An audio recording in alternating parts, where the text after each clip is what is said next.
এখন উপস্থিত সকলকে শহীদ আজম ভগৎ সিং এর প্রতিকৃতিতে এক অনুষ্ঠান শুরু করতে চলছি। ধন্যবাদ।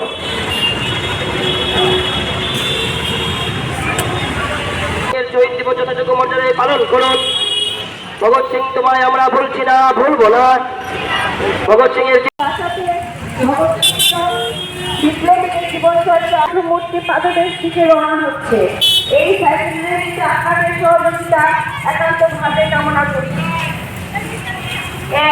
জিন্দাবাদ, ভগৎ সিং অমর রয়েছে।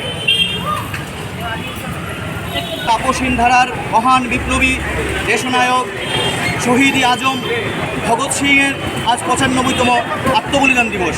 1931 সালের 23শে মার্চ আজকের এই দিনটিতে ভগৎ সিং এবং তার দুই সাথী রাজগুরু এবং সুখদেব দেশের জন্য, স্বাধীনতার জন্য প্রাণ দিয়ে সর্বস্ব দিয়ে গেছেন। এই মহান দিনটিকে আমরা এই বিপ্লবীর প্রতি শ্রদ্ধা জ্ঞাপনের জন্য আমরা প্রতি বছর ভারতবর্ষের আপসীন ধারার সমস্ত বিপ্লবীদের জীবন সংগ্রামকে পাথেয় করে আমরা চলি। আজকের এই দিনে ভগৎ সিংয়ের যে চিন্তাধারা এবং তিনি লক্ষ্য করেছিলেন তখনই মাত্র অল্প বছর বয়সে, 23 বছর বয়সে উনি যেইভাবে দেশের প্রতি জ্বলন্ত দেশপ্রেম, সাহসিকতা এবং যে জ্ঞানের পরিচয় রেখেছিলেন, স্বাধীনতার বিধিমূলে এত অল্প বয়সে অসাধারণ একটি চরিত্র উনি লক্ষ্য করেছিলেন। সেই সময় বুঝতে পেরেছিলেন যে শুধুমাত্র ইংরেজ তাড়ালে দেশের স্বাধীনতা আসবে না। দেশের সমস্ত প্রকার যে সামাজিক, রাজনৈতিক, সাংস্কৃতিক সব দিক থেকে মানুষকে রক্ষা করতে গেলে একটি সমাজতান্ত্রিক রিভলিউশন দরকার, সমাজতান্ত্রিক বিপ্লব দরকার। সেই ধারাবাহিকতায় উনি সেই সময়ে যে হিন্দুস্তান রিপাবলিকান আর্মি সেটার পরিবর্তন করে হিন্দুস্তান সোশ্যালিস্ট রিপাবলিকান আর্মির নাম ঘোষণা করেছিলেন।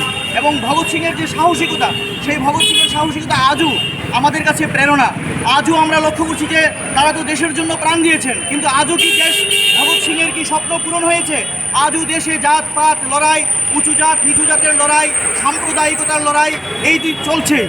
দেশের সাম্রাজ্যবাদী শোষণ পরিবর্তনের পরেও এক দেশের যে দেশীয় পুঁজিপতি শ্রেণীর দ্বারা আজকে সাধারণ মানুষের জীবন বিপন্ন, স্বাস্থ্য, বিদ্যুৎ, শিক্ষা সব কিছু আজকে প্রাইভেটেশন হয়ে যাচ্ছে।